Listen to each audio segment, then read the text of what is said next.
Hello, Assalamualaikum semua dan berjumpa lagi kita. Okey, video kali ini kita akan belajar tentang fungsi count, count A, count if dan count ifs.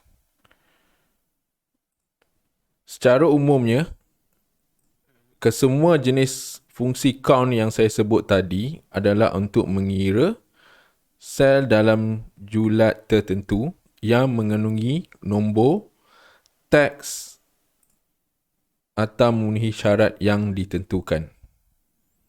Okay, so mari kita mulakan dengan fungsi count dulu.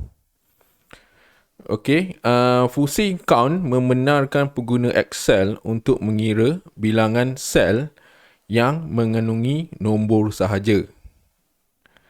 Dan ia tidak akan mengira sel kosong dan juga sel yang mengandungi teks atau huruf. Sebagai contoh, katakan kita ingin mengira bilangan sel di kolom kuantiti terjual, di kolom E lah.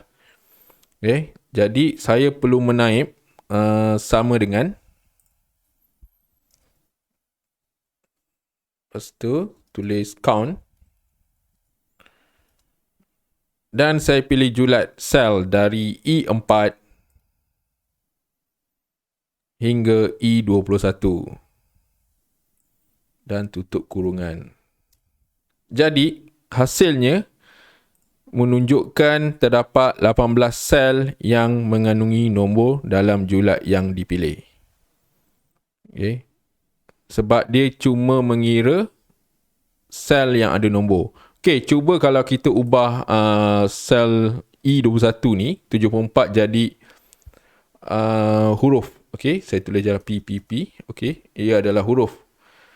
Right, so dia akan berubah jadi 17 sahaja. Sebab nombor yang ada, sel yang ada nombor cuma 17 sahaja. Dia tidak mengira yang ada perkataan.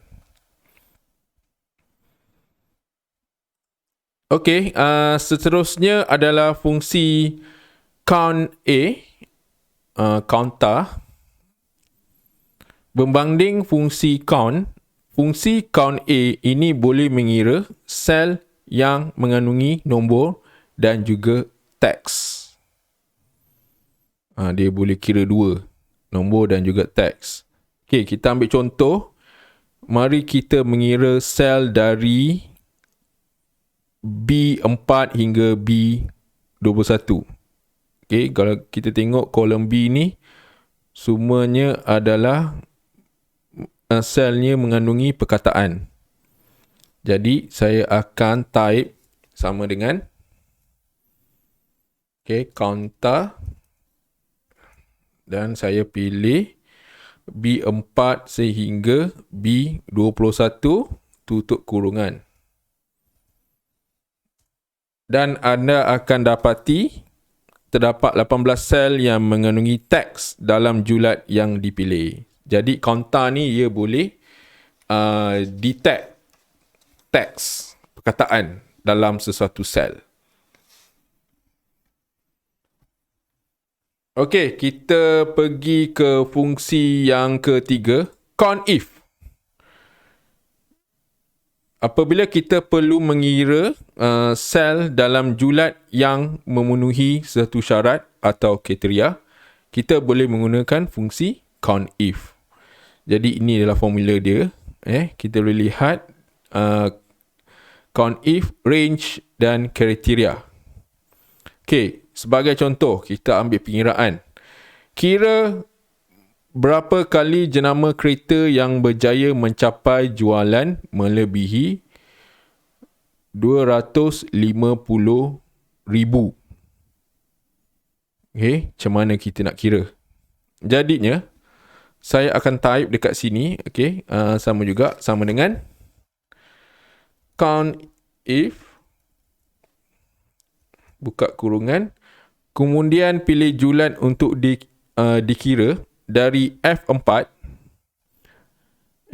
jumlah jualan, kolom F, F4 hingga F21. Lepas tu letak koma. Selepas tu nyatakan keadaan yang perlu dipenuhi untuk mengira sel tersebut. Dalam kes ni, nilai jualan mesti melebihi daripada 250,000 dan kita kena tulis 250,000 lebih 250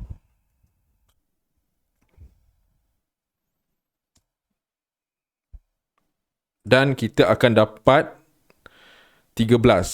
Jadinya menunjukkan sebanyak 13 kali jenama kereta berjaya mencapai jualan lebih 250,000. Dia boleh detect di kolom F ni mana jualan yang melebihi 250,000. So sebanyak 13 kali.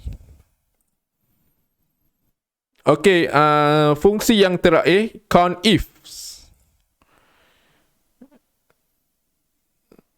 Alright, so fungsi count if membenarkan pengguna untuk menggunakan lebih daripada satu kriteria.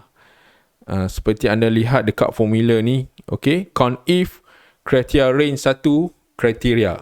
Lepas tu dia boleh pergi kriteria range 2 kriteria dan seterusnya lah. Okay, sebagai contoh, kira berapa kali jenama kereta yang berjaya mencapai jualan melebihi 250,000 pada bulan Februari saja. Dia lebih spesifik. Okay, di mana count if dia kira semua bulan. Untuk count ifs dia nak bulan Februari saja. Okay, jadinya saya akan menaik formula dulu. Okay.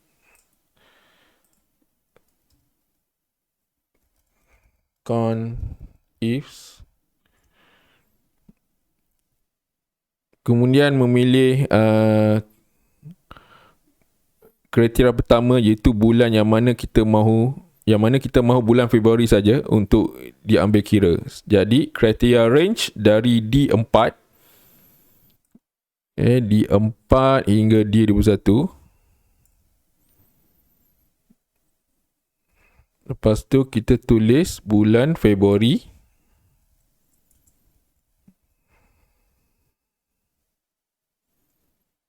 Okay, jangan lupa letak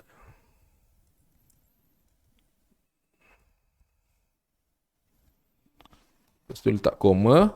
Selepas itu kita mesti masukkan kriteria range dan kriteria yang kedua.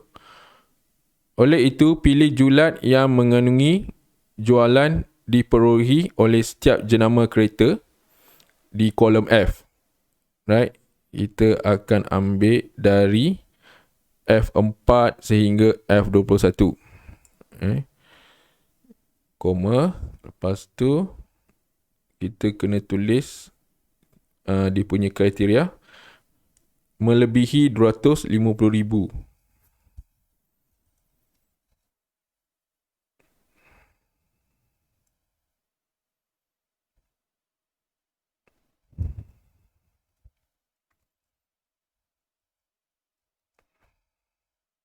Dan kita tutup kurungan, tekan enter. Jadi keputusan kita perolehi ialah sebanyak 7 kali jenama kereta yang berjaya mencapai jualan melebihi 250,000 pada bulan Februari. So dia tengok dia telah identify. Dia menjadikannya lebih senang untuk kita kena pasti menggunakan fungsi count ifs yang mana kita boleh menggunakan lebih daripada satu kriteria dan syarat.